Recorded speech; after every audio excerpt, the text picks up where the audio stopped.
एक नया दौर आया है आजकल। लोग बाबा साहेब को राजनीतिक फायदे के लिए यूज करने लगे हैं। वे लोग भी यूज कर रहे हैं जो बाबा साहेब के वाइफ का नाम भी नहीं जानते होंगे, कहाँ पैदा लिए ये भी नहीं जानते होंगे, उन्होंने कितना किताब लिखा ये भी नहीं जानते होंगे, उस किताब में क्या लिखा ये भी नहीं जानते होंगे। बस सोशल मीडिया का यूज करके और बाबा साहेब के सपोर्टर और फैन फॉलोइंग बनने लगे हैं। वो भी कौन है? जो राजनीति से प्रेरित हैं, जिनको राजनीति में उनके नाम पर वोट लेना है। रियल में जिसको राजनीति से कोई मतलब नहीं है, वो बाबा को सम्मान करते हैं और ये बचपन से करते हैं कि हाँ, बाबा साहब ने ही संविधान में उनका बहुत बड़ा योगदान है, इसलिए बाबा साहब के योगदान को कोई भुला नहीं सकता। कॉमन मैन जो राजनीति में नहीं जानते हैं और राजनीति को भी नहीं जानते और राजनीति को नहीं मानते हैं, वो भी बाबा साहब को सम्मान करते हैं, इसमें कोई इफबट नहीं। अब रही बात कि गांव में कुछ लोग जो पुराने ख्याल के होते थे, चप्पल और जूता उनसे हाथ में उठवाते थे, चेयर पर नहीं बैठने देते थे, वो बाबा साहब को सम्मान आज करें या ना करें, उनके एजुकेशन पर डिपेंड करता है। लेकिन जो भी एजुकेटेड लोग हैं वो बाबा साहब को एज ए एजुकेटेड पर्सन सम्मान करते हैं।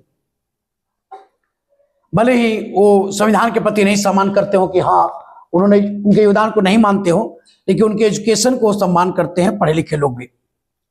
और मुझे लगता है कि लगभग सभी लोग बाबा साहब को सम्मान करते हैं उनके योगदान को लेकर। संविधान में इतने बड़े देश को चलाने के लिए जो उसने बुक लिखा, उस बुक के लिए लोग सर झुकाते हैं कि एक तो आजकल परिवार लोग से चलता नहीं, वो देश चलाने का संविधान रूल लिख दिए, जो रूल बरसों से चलते आ रहा है। अभी हाल फिलहाल हम लोग 25 ईयर्स पूरा किए उस संविधान का। लेकिन वो लोग भी आजकल बाबा का सम्मान कर रहे हैं राजनीतिक फायदे के लिए, जो बाबा साहब को इलेक्शन जीतने नहीं देते थे। बाबा साहब ने बोला था कि 25,000 वोट मेरे खिलाफ पॉलिटिक्स करके रद्द करा दिया गया है, जिसके चलते हम हार गए हैं। वही कांग्रेस आजकल बाबा साहब को सम्मान कर रही है, जो अपने रहते हुए खुद को प्रधानमंत्री रहते हुए भारत रत्न दे दिया हो, वो बाबा साहब को भारत रत्न नहीं दे सका।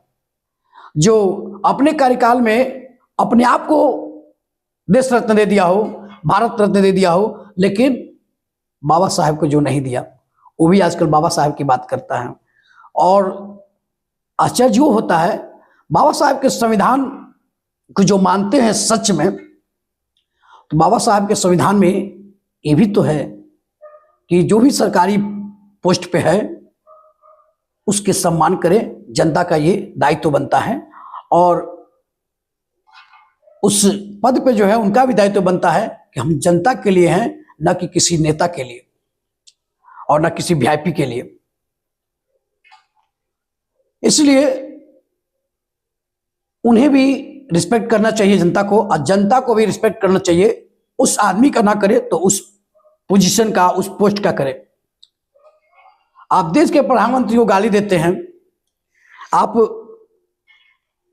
पुलिस प्रशासन को धमकी देते हैं कि हम ये कर देंगे, हम वो कर देंगे, प्रशासन संभाल नहीं पाएगा। वो भी कहते हैं कि हम बाबा साहब का सम्मान करते हैं। जो बाबा के साहब के द्वारा लिखे गए संविधान में जो डिस्कस किया गया है कि ये राइट है, आपका ये राइट है, उनका ये राइट है, उस राइट को आप नहीं आने देते हैं, या उस राइट को उस आदमी को यूज नहीं करने देते हैं। ना आप उस पोस्ट को सम्मान करते हैं, आप प्रधानमंत्री को गाली देते हैं, आप होम मिनिस्टर को गाली देते हैं, आप प्रशासन को गाली देते हैं, आप सुप्रीम कोर्ट को गाली देते हैं, आप मीडिया को भी गाली देते हैं, जिसने उसी संविधान बुक में सबको उन्होंने राइट दिया, आप उन सबको गाली देते हैं। आप ये भी नहीं पता आपको कि बाबा साहब ने क्या क्या कहा है बुक में। उस बुक के उनके आइडियोलॉजी को आप कहते हैं कि हम मानते हैं, और उनके आइडियोलॉजी को पढ़ते भी नहीं कि उन्होंने क्या क्या कहा था। हजार लाख बुराइयां थी, हिंदू धर्म में। ये बुराइयां एजुकेशन नहीं होने के कारण थी, न कि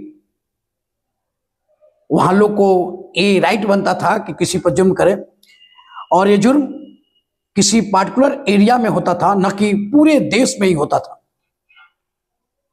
जहां एजुकेशन बहुत कम था वहां ये सब होता था। आज के डेट में किसी ने उनको हक नहीं दिलवा दिया, जो SC ST में आते हैं उनको कोई हक नहीं दिलवा दिया। पढ़ लोग लिए, जो पढ़ लोग लिए तो उनको आइडिया पता चल गया कि हाँ मेरा क्या राइट है, और जो पढ़े लिखे उनको भी पता है कि बेचारे सामने वाले के साथ कैसा व्यवहार करना चाहिए, वो भी एक इंसान है।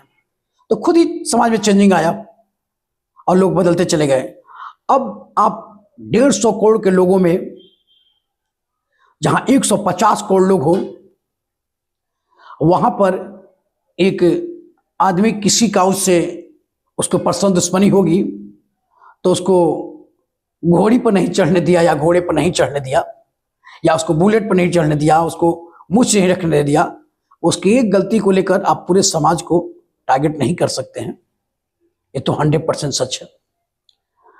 आपने उस समय बाबा साहब, जब सब सिस्टम उनके खिलाफ था, तब भी बाबा साहब ने इतनी डिग्रियां, इतनी भाषा की जानकारी रख लिए, लेकिन आज सब कुछ होते हुए भी उन्हीं के समाज से एक बाबा साहब नहीं बन पा रहा है। लेकिन बात करता है बड़े बड़े। आज सब सुविधा होते हुए भी एक बाबा साहब जैसा डिग्री किसके पास नहीं है, और न ही उनके जैसे कोई स्ट्रगल करने वाला। लेकिन बात करेगा सब कि हाँ हम बाबा साहब को मानते हैं। पिछले 75 साल में बाबा साहब जैसा कोई भी आदमी ऐसा नहीं हुआ उन्हीं के समाज में जो उनके जैसा डिग्री ले सके, जो कि अब सब सुविधाएं हैं, पहले कुछ नहीं थी।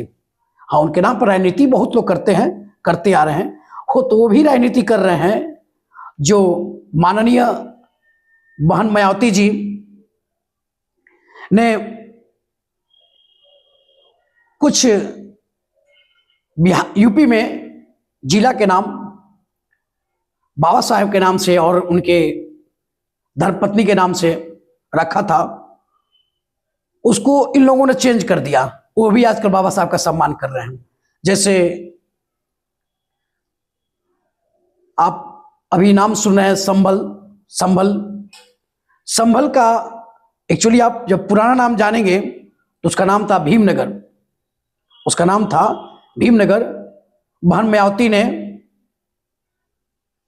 माफ कीजिए, बहन मायावती जी ने रखा था भीमनगर संभल का। लेकिन माननीय मेरे अखिलेश यादव ने या उनके पिताश्री मुलायम सिंह यादव ने इसका नाम चेंज कर दिया। 23 जुलाई 2012 को भीमनगर नाम बदलकर फिर संभल रख दिया। आप गूगल पे जाकर चेक कर सकते हैं। आप क्रॉस चेक किसी पर या मेरे पर बिलीव ना करें, आप गूगल पर चेक कर सकते हैं कि 28 सितंबर 2011 को की गई थी इसकी स्थापना, जो 23 जुलाई 2012 को जिले का नाम भीमनगर से बदलकर संभल कर दिया गया। एक्चुअली संभल जिला मुरादाबाद मंडल के अंतर्गत आता है। इसके निर्माण की घोषणा 28 सितंबर 2011 को की गई थी। उस समय जिले का नाम भीमनगर रखा गया था। 23 जुलाई 2012 को जिले का नाम भीमनगर से बदलकर संभल कर दिया गया। अब पता कीजिए, बहन मायावती जी ने इसका नाम भीमनगर रखा और इसका नाम फिर लोगों ने चेंज करके संभल कर दिया। यानी बाबा साहब के सम्मान में उस डिस्ट्रिक्ट का नाम रखा गया था, उस शहर के नाम को इन लोगों ने चेंज कर दिया। किसको इससे दिक्कत थी? उस समय वर्तमान सरकार में जो होंगे उनको दिक्कत होती होगी कि नहीं उनका नाम क्यों आगे आएगा। फिर उसके बाद कानपुर देहात, बाबा साहब की वाइफ का नाम रमाबाई था। उस समय उन्हीं के नाम पर कानपुर देहात का नाम रमाबाई रखा गया था। लेकिन फिर आज जो राजनीति कर रहे हैं बाबा साहेब के नाम पर, उसका नाम चेंज करके कानपुर देहात रख दिया लोग। सोचिए, हम तो ये भी दावे के साथ कहते हैं कि बहुत सारे लोग अनुयायी होंगे बाबा साहेब का, लेकिन उनके पत्नी का नाम नहीं पता होगा। हम ये नहीं कह रहे हैं कि किसी को नहीं पता होगा, लेकिन बहुतों को नहीं पता होगा और ये घटना भी नहीं पता होगी। तो ये घटना है कानपुर देहात दिनांक 30/7/2012 को हुआ। इससे पूर्व 1/7/2010 को कानपुर देहात जिले का नामकरण रामाबाई नगर किया गया था। यह जनपद जिला कानपुर नगर से सन 1927 में पृथक कर कानपुर देहात के नाम से किया गया था। लेकिन इसका भी नाम समाजवादी पार्टी की सरकार थी, उन्होंने इसका नाम चेंज करके रमाबाई का नाम हटाकर कानपुर देहात कर दिया। और आज बात कर रहे हैं कि बाबा साहब का अपमान किया गया, ये किया गया। मैं किसी पार्टी का सपोर्टर और न किसी पार्टी का अपोज हूं। हाँ, क्या सही क्या गलत है, ये पढ़े लिखों का कर्तव्य बनता है कि बोला जाए। बाबा साहब का ही एक कथन है कि शिक्षा वह सिरनी का दूध है, जो पिएगा वो दहाड़ेगा। तो मेरा कर्तव्य बनता है कि जो लोग अनजान है इस घटना से कि रमाबाई का नाम चेंज करके कानपुर देहात किया गया था और भीमनगर का नाम चेंज करके संबल किया गया था, जो आज संबल न्यूज में बहुत चल रहा है, वही संबल की बात हो रही है। वो भी आजकल बाबा साहब के अपमान की बात कर रहे हैं, जबकि सच है कि भारत के माननीय होम मिनिस्टर, उनको रिस्पेक्ट मैं इसलिए कर रहा हूं, वो भी राइट संविधान नहीं दिया है, वो भी संविधान नहीं कहा है कि हमारे देश के सर्वोच्च पद पर बैठने वालों को आप रिस्पेक्ट करें। तो मैं माननीय गृह मंत्री जी ने जो बात बोला था, एक्चुअली जिस सेंस से बात किया था उस सेंस की पूरी बातें नहीं सुन रहे हैं ये लोग, कुछ उसका कट कर लिए हैं और उसी की बात कर रहे हैं। पूरी बात उन्होंने जितना देर स्पीच दिया था अधिकांशतः उन्होंने कांग्रेस पर टारगेट किया और बाबा साहब के सम्मान की बात कर रहे थे कि हाँ, बाबा साहब का अपमान कांग्रेस ने क्या क्या किया है ये गिना रहे थे। उनके कहने का मतलब था कि आज जो बाबा साहब अम्बेडकर अम्बेडकर अम्बेडकर कर रहे हैं, वो उस समय कहां थे जब ये कांड हो रहा था। बाबा साहब के संविधान में हजारों छेद उन्होंने किया। सोचिए, आज के युग में अभी तक देश की आजादी के 25 ईयर संविधान लागू होने के बाद भी ऐसे भी बहुत लोग थे जम्मू कश्मीर में जिनको वोट देने का राइट नहीं था। तभी संविधान के दुहाई देने वाले कहां थे। इसी संविधान में बहुत सारे उसमें छेड़छाड़ करके कांग्रेस ने बदल दिया, तब ये लोग कहां थे। उसी संविधान को छेड़छाड़ करके आपने 91 में एक्ट ला दिया कि आप जो यथास्थिति है वैसे ही रहेगी, यानी कोई मंदिर तोड़कर मस्जिद बना है तो आप उस पर कुछ भी नहीं चेंजिंग कर सकते हैं। लेकिन वहीं पे एक राइट दिया गया कि अगर वक्फ बोर्ड कहे, वक्फ बोर्ड कह दे कि ये जमीन मेरा है, तो वो मान लिया जाएगा। उसको पेपर दिखाने की कोई जरूरत नहीं है, कोई कोर्ट में नहीं जाएगा और उन्हीं के कोर्ट में, अपने कोर्ट में जाएगा, जो उनके अपने ही एडवोकेट होंगे उनके कोर्ट में जाएगा। ये मान लिया गया। लेकिन एक सनातन धर्म में जो दिख रहा है कि हाँ ये कैंपस मेरा है, उस पे वो सनातन धर्म दावा नहीं कर सकता है। तो बहुत सारी बुराइयां भी है। संविधान में बुराई नहीं थी, उस समय माननीय लोगों ने बैठ के लिखा था और बहुत जानकार उस समय के लोग थे। कोई ये नहीं जानता है कि कल क्या होगा, 24 आवर बाद क्या होगा, बट उन लोगों ने ऐसा लिखा कि 25 ईयर्स तक उसमें बेदाग चलता रहा, कुछ कुछ चेंजिंग, और चेंजिंग ऐसा नहीं कि फोर्सली किया गया, चेंजिंग का उन लोगों ने ही उसमें एक प्रस्ताव रख दिया कि आप इसमें समय के अकॉर्डिंग आप इसमें चेंज कर सकते हैं। उसके लिए उन्होंने कानून बना दिया कि हाँ, आपको इतना चाहिए, इतना वोट आपको सपोर्ट मिलेगा, तो आप इसमें परिवर्तन ला सकते हैं। तो सोचिए, उन लोगों ने उतनी बातें उस समय लिख दी जो आज तक चल रहा है, और हमको लगता है कि हजारों वर्षों तक चलेगा, जब तक कि यहां पर यह देश हिंदू बहुसंख्यक रहेगा। तब जिस दिन हिंदू अल्पसंख्यक हुआ, ये संविधान नहीं रहेगा, ये दुनिया जानती है, और जो नहीं जानते हैं वो जान लें कि संविधान नहीं रहेगा। इस संविधान में SC ST या सभी लोगों को, महिलाओं को, हर इंसान के लिए कुछ न कुछ दिया गया राइट। तो अफगानिस्तान, बांग्लादेश, पाकिस्तान इसी देश के पार्ट थे, वहां भी SC ST होंगे, उनके साथ भी अन्याय हुआ होगा। क्या उस देश में उन लोगों को कुछ मिला? नहीं मिला। उनको मिलना चाहिए, लेकिन नहीं मिला, क्योंकि वहां हिंदू अल्पसंख्यक हो गए तो नहीं मिला। ठीक उसी तरह यहां पे भी जिद हिंदू अल्पसंख्यक हो जाएंगे, नहीं मिलेगा। आप देखिए, AMU में, अलीगढ़ मुस्लिम यूनिवर्सिटी, जामिया, इस सब में रिजर्वेशन नहीं लागू होता है। तो फिर जबकि रूल है क्या, शिक्षा के हर क्षेत्र में, हर डिपार्टमेंट जहां भी होगा वहां रिजर्वेशन लागू होगा। जम्मू कश्मीर में लागू नहीं था। सोचिए, तो ये लोग आज बात कर रहे हैं। आप दिल पे हाथ रख के बोलिएगा, आप खुद सोचिएगा, तो मैं 100% श्योर हूं कि जिस दिन हिंदू अल्पसंख्यक हुए, उस दिन ये संविधान नजर भी नहीं आएगा पार्लियामेंट पर। इसलिए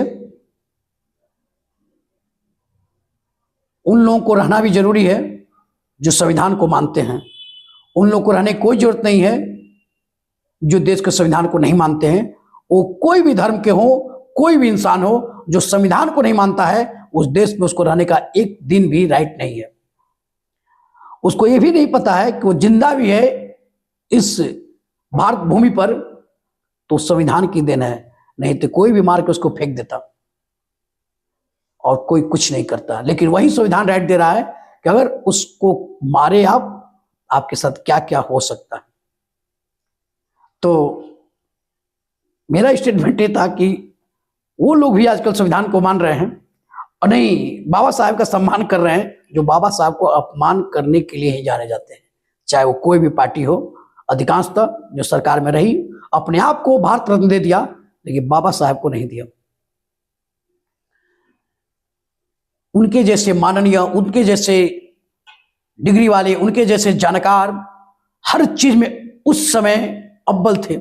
आज के डेट में भी उनके जैसा नॉलेज किसके पास नहीं है।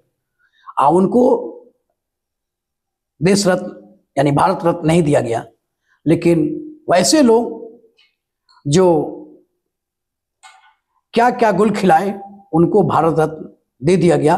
और भी खुद के अपने ही कार्यकाल में खुद प्रधानमंत्री हैं, आप खुद को ही दे दिए भारत रत्न, लेकिन बाबा साहब को नहीं दिया। और उनके साथ आज कुछ पिछलग्गू लोग खड़े हो जा रहे हैं, जिसे संविधान का धज्जियां उड़ाते हुए इमरजेंसी लगा दिया। वो भी इसलिए नहीं कि कोई देश पे अटैक हुआ था, खुद इलेक्शन उनको कोर्ट ने, इलाहाबाद कोर्ट ने सजा दी थी, ये उनके खिलाफ केस आया था, यानी उनके खिलाफ डिसीजन दे दिया था इलाहाबाद हाई कोर्ट कि उनका इलेक्शन जीतने का रद्द कर दिया था, जिसके चलते उन्होंने इमरजेंसी लगा दिया। सोचिए, वो लोग बात कर रहे हैं आज संविधान का, जो अपोजिशन को, मीडिया को, सबको बंद कर दिया, किसी को बोलने का राइट नहीं दिया, और कह रहे संविधान खतरे में है। आप उस देश में रहकर उसी के प्रधानमंत्री, राष्ट्रपति को गाली दे रहे हैं, उसके होम मिनिस्टर को गाली दे रहे हैं, आप फिर कह रहे हैं कि संविधान खतरे में है। अगर संविधान खतरे में होता और संविधान नहीं होता तो आप गाली देते ना, तो 12 घंटा के अंदर, 12 घंटा 12 मिनट के अंदर जहां बक रहे हैं ना गाली, वहीं से टांग लिए जाते। और कहां किस जेल में गुमनाम जिंदगी जीते या कहां पे इनकाउंटर में मारे जाते आपको भी नहीं पता होता। तो तानाशाही अगर होती तो आप भद्दी भद्दी गालियां जो देते हैं वो नहीं देते। आप फिर भी आप कहते हैं कि संविधान खतरे में है, अपने फायदे के लिए आप इस्तेमाल करते हैं, ये सही है, लेकिन मासूम जनता को बेवकूफ ना बनाए। मैं बाबा साहब को दिल से और हर अपने स्टूडेंट को ये बताता हूं, बाबा साहब का योगदान बहुत बड़ा था। सुभाष चंद्र बोस का, चंद्रशेखर आजाद का, भगत सिंह का, लेकिन मैं भी बहुत के बारे में नहीं बताता हूं क्योंकि जिसे को मैं पढ़ा उनका योगदान को मानता हूं, लेकिन जो जिनकी डिसीजन मेकिंग जो था वो दो तरह की थी, यानी किसी घटना को लेकर हिंसा, उसी घटना को लेकर अहिंसा, जो पाठ पढ़ाते थे, मैं उनके विचारों को नहीं मानता, लेकिन मैं भगत सिंह गरम दल को मानता हूं, जिसके भगत सिंह, चंद्रशेखर आजाद, खुद्दीराम बोस, सुभाष चंद्र बोस, ये सब लोग थे उस दल में, उनको मैं सम्मान करता हूं। और बाबा साहब को इतने बड़े देश को चलाने के लिए जिन्होंने संविधान लिखा, उसके लिए मैं उनके सामने नतमस्तक हूं, नतमस्तक था और रहूंगा। इसलिए कोई भी आए आ जाए, बाबा साहब का कंपेयर नहीं कर सकता है। बाबा साहब ने इस देश के लिए बहुत कुछ किया। आप ये कह सकते हैं कि एक छोटा सा परिवार चलाने में लोग को हालत खराब होती है, लेकिन आज इतने बड़े देश 150 करोड़ लोगों को उसी संविधान के द्वारा चलाया जा रहा है और चल रहे हैं और खुशी खुशी चल रहे हैं।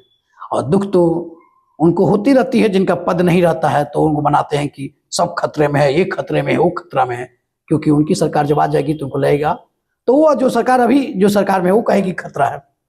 इसलिए आम जनता को किसी को दिक्कत नहीं होती है इसी संविधान के कारण। हाँ, उसका गलत यूज करके कुछ लोग आम पब्लिक को डिस्टर्ब कर देते हैं। जो सुविधाएं दी गई थी आम जनता को उस संविधान में, उसी सुविधा का फायदा उठाकर आम पब्लिक को उसमें पीसा जाता है, ये भी बात सच है। लेकिन दुख इस बात का है कि बाबा साहब का सम्मान वो लोग भी कर रहे हैं जो बाबा साहब को भारत रत्न देकर अपने आप को भारत रत्न दे दिए थे और हजारों बार उस संविधान में छेद कर दिए, संविधान का धज्जिया उड़ाया। आज वो भी बाबा साहब का सम्मान कर रहे हैं। ये राजनीतिक व्यवस्था है या वोट बैंक है, इससे ज्यादा कुछ नहीं। जिसको दिल से सम्मान है बाबा साहब का, वो हमेशा सम्मान करते हैं। फोटो लेके चलने की जरूरत नहीं है, आप दिल में बाबा साहब को रखें। और वो लोग भी आजकल बाबा साहब को अपमान का बात उठा रहे हैं, जो भीमनगर का नाम चेंज कर दिए, रामाबाई का नाम चेंज कर दिए क्योंकि उन्हें सूट नहीं कर रहा था। जय हिंद, जय संविधान, भारत माता की जय।